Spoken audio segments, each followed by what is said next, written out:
اعوذ باللہ من الشیطان الرجیم بسم اللہ الرحمن الرحیم الحمد للہ رب العالمین باعث الانبیاء والمرسلین بارئ الخلائق اجمعین ثم الصلاة والسلام علی سید الانام محمد وآلہ البررة الکرام اللہم صلی علی محمد وعجل فرجہم۔ آج ہمارا درس اصول دین میں درس نمبر 4 وہ ہے توحید کا نمونہ۔ توحید کا نمونہ، توحید اور وحدانیت کے بارے میں زن فرعون کو نمونہ قرار دیا ہے، یعنی جو فرعون کی بیوی تھی اس کو نمونہ قرار دیا گیا ہے، اور اللہ سبحانہ و تعالیٰ نے اس کی باقاعدہ مثال قرآن کریم میں سورہ تحریم کی آیت نمبر 10 میں بیان کی ہے۔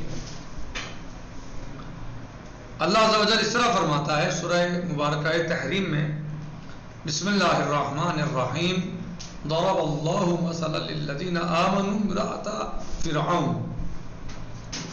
جبکہ زن فرعون کے لیے توحید پر باقی رہنے کے لیے کافی موانع تھے، کافی موانع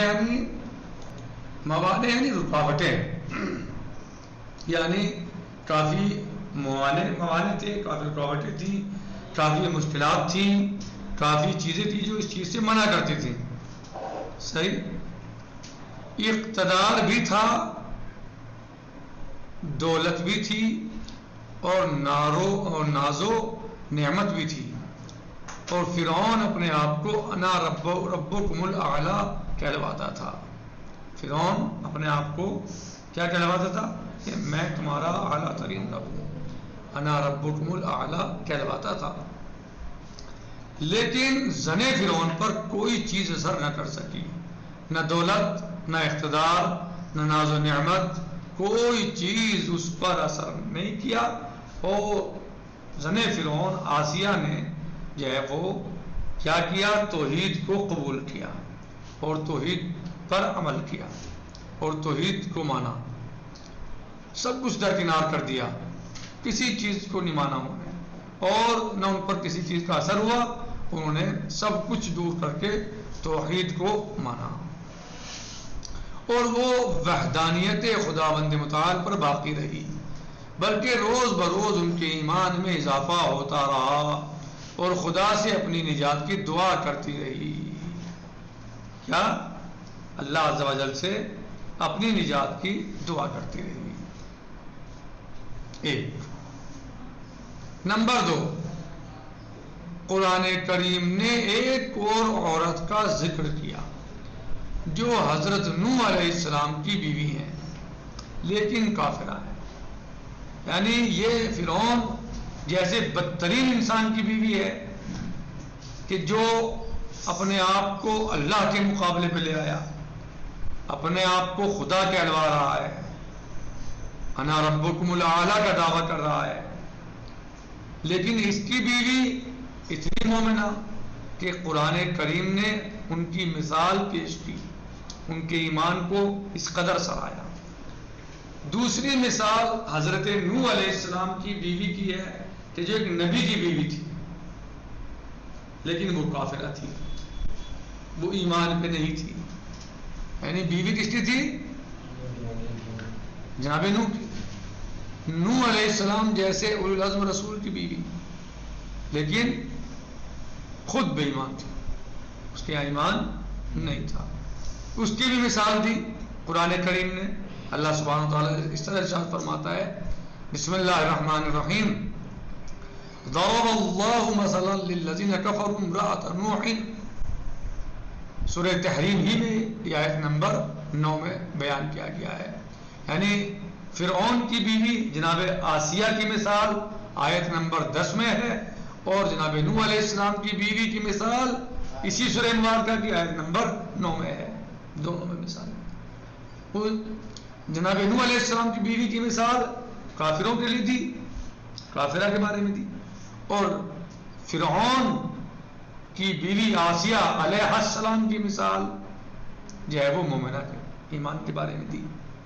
کس قدر ان کا ایمان بلند تھا اور کس قدر انہوں نے ایمان کی راہ میں قربانیاں دی اور کیسے انہوں نے جو ہے ایمان کو اختیار کیا اور ایمان پر باقی رہی اور توحید پر باقی رہی وہ. اور کتنی ان کے سامنے مشکلات آئیں، بہت زیادہ. عناد و چاہت و ہوا و حوث اس عورت کی ہدایت کے لیے مانع ہو گئی. کس کے لیے؟ جناب نوح کی بیوی کے لیے.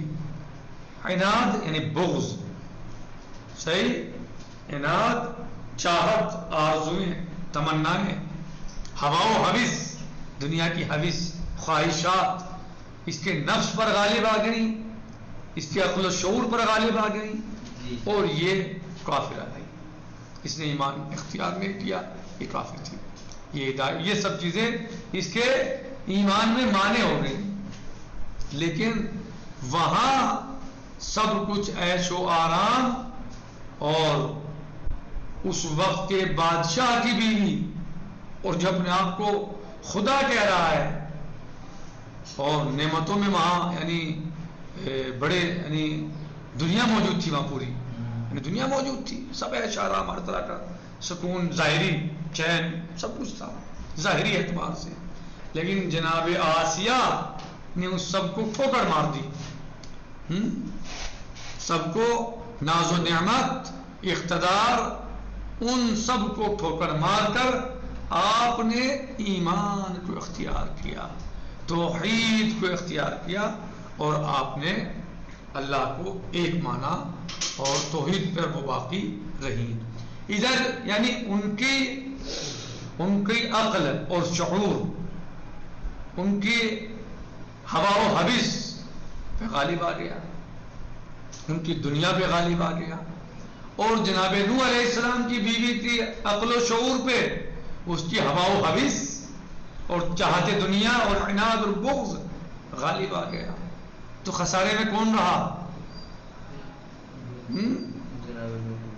جناب نوح کی بیوی، کہ جو ایک نوح ایک اہم اور بڑے رسول کی بیوی ہونے کے باوجود ایمان نہ لائی اور اس پر دنیا غالب آ گئی، ہوا و حوث غالب آ گئے، آرزویں اور چاہت اور عناد اور بغض غالب آ گیا.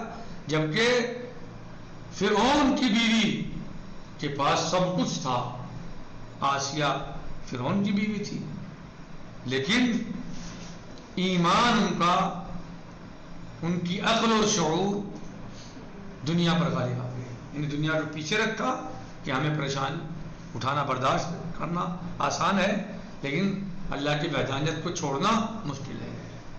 ہم پریشانیاں اٹھائیں گے، ہم عیش و آرام کو درکنار کریں گے، عیش و آرام سے دوری بنا لیں گے، لیکن ہمیں توحید کو اختیار کرنا ہے، ہمیں توحید کو ماننا ہے. لہذا انہوں نے سب کچھ دیکھتے ہوئے اللہ کی وحدانیت پر اقرار کیا اور اسی پر باقی رہی.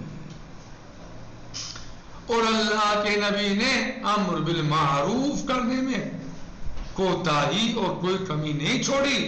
ایسا نہیں تھا کہ نوح علیہ السلام نے اپنی بیوی کو سمجھایا نہیں تھا یا بیوی کو بتایا نہیں تھا یا امر بالمعروف نہیں کیا تھا.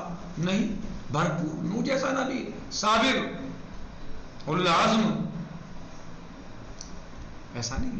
تبلیغ کی، سمجھایا، امر بالمعروف کیا، لیکن نہیں مانی. اس کی ہوا و حوث اور عناد غالب آ گیا.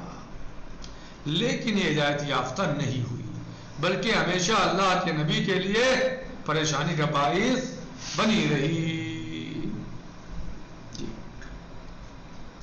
آواز آ رہی ہے سب کو؟ آپ کے سامنے دو مثالیں اب تک ایمان اور توحید کی پیش کر دی گئی. اب تک آپ کے سامنے توحید کی دو مثالیں پیش کی. زن فرعون کا ذکر اللہ سبحانہ تعالیٰ نے کیا، توحید میں مثال پیش کی مومنین کے لیے اور ان کی تعریف کی گویا.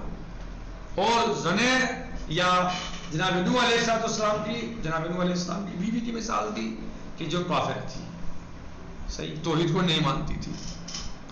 تیسری مثال، اور یہ سورہ تحریم کی آیت نمبر 9 اور 10 میں دونوں کی مثالیں موجود ہیں.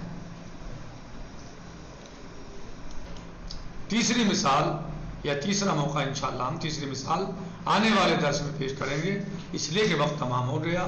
والحمدللہ رب العالمین، والسلام علیکم ورحمۃ اللہ تعالی وبرکاتہ. فی امان اللہ. خدا حافظ. خدا حافظ. عجل